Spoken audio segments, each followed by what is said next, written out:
இதில் வந்து சனி நட்சத்திரத்தில் 3 பிளானட்ஸ் இருக்குது. செவ்வாய், புதன், ராகு.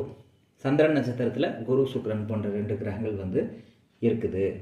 அப்போ நான் கண்டுபிடிச்ச கான்செப்ட் என்ன, எந்த கிரகத்தோட நட்சத்திரத்தில் நிறைய பிளானட்ஸ் இருக்குதோ அதில் தான் உங்களுக்கு வந்து பெனிஃபிட்ஸ் இருக்கும் அப்படிங்கிறது தான் நான் சொன்ன கான்செப்ட்டு.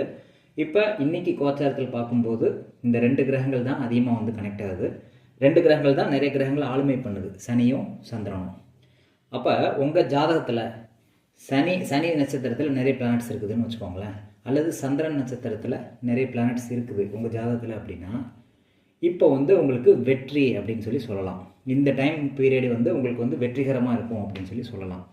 ஏன் அப்படி சொல்கிறேன் அப்படின்னா, சந்திரன் நட்சத்திரத்தில் 2 பிளானட் இருக்குது, சனி நட்சத்திரத்தில் நிறைய பிளானட்ஸ் இருக்குது.